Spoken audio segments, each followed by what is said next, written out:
दोस्तों 12 लाख की इनकम के अलावा भी कई सारे डिडक्शन और एग्जेप्शन हैं जिसको आप न्यू रिजिम के अंतर्गत भी क्लेम कर सकते हो। यानी सर यदि आपकी इनकम 12 लाख से भी ज्यादा का है तो वहां पे कई सारे डिडक्शन एग्जेप्शन जिसको आप क्लेम करके टैक्स लायबिलिटी को एक बड़ी अमाउंट से सेव कर सकते। बात करेंगे सर आज के इस वीडियो में। नमस्कार दोस्तों, जय हिंद। उम्मीद करता हूँ साथियों एकदम बढ़िया होंगे, कुशल मंगल होंगे। हृदय से स्वागत सर आप सभी का आपकी अपने यूट्यूब चैनल टैक्स सर। दोस्तों 75,000 स्टैंडर्ड डिडक्शन हम सबको पता है, लेकिन इसके अलावा किसी एम्प्लॉय की डेथ हो जाती है, चाहे सर ड्यूरिंग द सर्विस या आफ्टर रिटायरमेंट, तो इस केस के अंदर जो फैमिली मेंबर को पेंशन मिलता है, फैमिली पेंशन, वो भी सर 25,000 और 1/3 of family pension amount which ever is lower, वो आपको बाद मिल जाएगा न्यू रिजिम के अंतर्गत भी, यानी न्यू रिजिम में भी वो आप क्लेम कर सकते। इसके अलावा सर यदि गवर्नमेंट के द्वारा कंट्रीब्यूट किया जाता है अग्निवीर कॉर्पस फंड में, यदि अग्निवीर खुद कंट्रीब्यूट करता है ऑन कंट्रीब्यूशन, वो बाद नहीं मिलेगा, लेकिन गवर्नमेंट के द्वारा कंट्रीब्यूट किया जाता है सर अग्निवीर कॉर्पस फंड में, वो भी बाद मिल जाएगा न्यू रिजिम में। इसके अलावा यदि आपने कोई प्रॉपर्टी रेंट पे चढ़ाई है, यानी रेंट इनकम आ रही है, वो प्रॉपर्टी रेंट पे चढ़ाई है, वहां से रेंट इनकम आ रही है, तो वो रेंट इनकम के अगेंस्ट सर 30% स्टैंडर्ड डिडक्शन आप क्लेम कर सकते। चाहे आपने कोई खर्चा किया या नहीं किया, कोई फर्क नहीं पड़ता, 30% सीधे सीधा आप डिडक्शन क्लेम कर सकते हो। इतना ही नहीं सर, हाउसिंग लोन लिए वो प्रॉपर्टी के ऊपर, तो वो हाउसिंग लोन का जो भी आपने इंटरेस्ट पे किया, वो इंटरेस्ट भी आप सर बाद ले सकते हो रेंट इनकम के अगेंस्ट, कितना भी अमाउंट हो। इसके अलावा सर डेथ कम रिटायरमेंट बेनिफिट, यानी सर आपको कोई ग्रेजुएटी मिला है, सुपर एन्युएशन, लिव एनकेसमेंट मिला है, वो भी न्यू रिजिम के अंतर्गत आप क्लेम कर सकते हो, लेकिन वहां पे सर हर चीज के लिए एक लिमिट रहेगी। जैसे कि लिव एनकेसमेंट है मैक्सिमम 25 लाख, यदि ग्रेजुएटी है मैक्सिमम 20 लाख। इसके अलावा सर ऑफिशियल ड्यूटी परफॉर्म करने के दौरान डेली अलाउंस है, या फिर सर टू ट्रैवल अलाउंस, यानी आपने कोई टिकट वगैरह का खर्चा किया है। इसके अलावा sir convince allowance, official duty related, वो भी न्यू रिजिम के अंतर्गत आप क्लेम कर सकते हो। इसके अलावा सर ट्रांसफर अलाउंस, यानी आपका शिफ्टिंग होता है, तो हाउस होल्ड को शिफ्ट करने के रिलेटेड जो भी अलाउंस आपको मिलते हैं, वो भी आप न्यू रिजिम के अंतर्गत क्लेम कर सकते। इसके अलावा सर ट्रांसपोर्ट अलाउंस भी बाद मिल जाएगा, लिमिट है उसकी,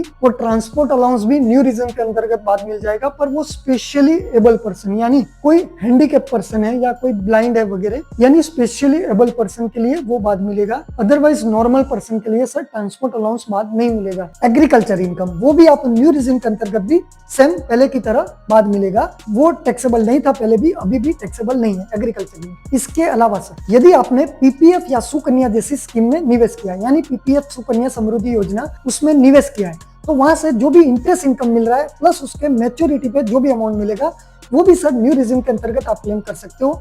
इसके अलावा एलआईसी की मैच्योरिटी, सर पॉलिसी से जो भी इनकम आती है, एलआईसी पॉलिसी के मैच्योरिटी पे जो आपको अमाउंट मिलती है, प्लस वहां से जो भी इनकम आपको मिलती है, वो भी सर बाद मिलेगा न्यू रिजिम के अंतर्गत। लेकिन यहाँ पे कुछ और चीजों को भी देखना पड़ सकता है, क्योंकि वो पॉलिसी यूलिप है नॉन यूलिप है, वो भी मैटर करता है।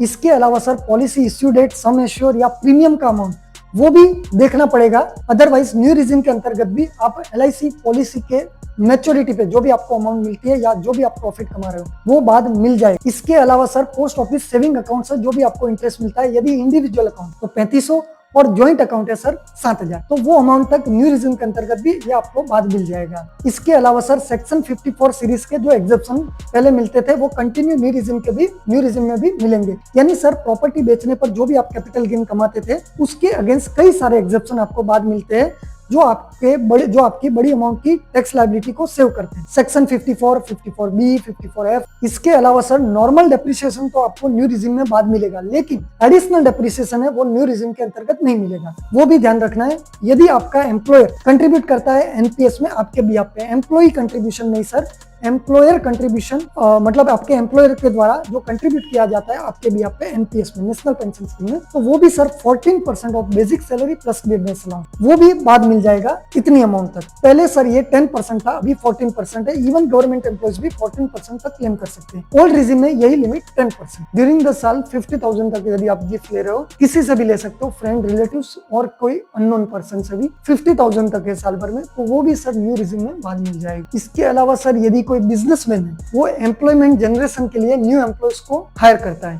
तो वहां पे भी सर 30% जो एडिशनल कॉस्ट रहेगा वो बाद मिल जाएगा न्यू रिजिम के अंदर भी। इसके अलावा सर यहाँ पे एक चीज का और ध्यान रखना है, यदि कोई सैलरी पर्सन है, सैलरी एम्प्लॉय है, वो ये सोचता है कई बार कि भाई मैंने मेरे एम्प्लॉयर को जो बोला है कि भाई टीडीएस काटना है वो न्यू रिज्यूम में करते हैं, तो मुझे बाद में जाकर रिटर्न भी न्यू रिज्यूम में भरना पड़ेगा। जबकि सर ऐसा बिल्कुल नहीं है।